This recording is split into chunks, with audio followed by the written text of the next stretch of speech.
पाकिस्तान में जल्जला आए या ना आए, एक काम बहुत जरूरी है। एक जमाना था जब खुदा ताला की तरफ से अंबिया लोगों के गुनाहों के मुतल्लिक इंतबा देते और मुनादी करते और तौबा का हुक्म देते थे। जैसे हजरत योना नबी के जमाना में नैनवा शहर के लोगों को इंतबा दी गई कि वो रुजू लाएं, तौबा करें। बसूरत दीगर तबाही और बर्बादी की भी खबर दी गई। नैनवा शहर के लोगों ने खा बादशाह खा रियाया हत्ता के मवेशियों ने भी फाका किया।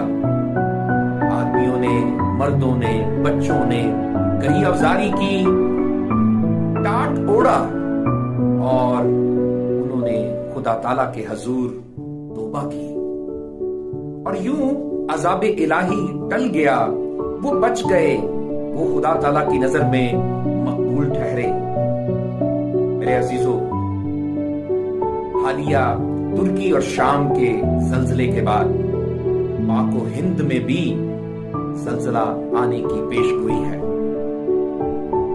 क्या हम ऐसे आलम में जो कि अंबिया का जमाना नहीं बल्कि साइंस और टेक्नोलॉजी का जमाना है, क्या हम सैलाब, कोरोना वबा, जल्जले और इसी तरह की आफात का ही सामना करते रहेंगे? क्या हम सच्ची और हकीकी तौबा नहीं करेंगे? क्योंकि हमारी बदी का शोर खुदा कदूस के हजूर पहुंच गया है और खुदा ऐसा पाक है, उसकी आंखें ऐसी पाक हैं कि वो बदी को देख नहीं सकती।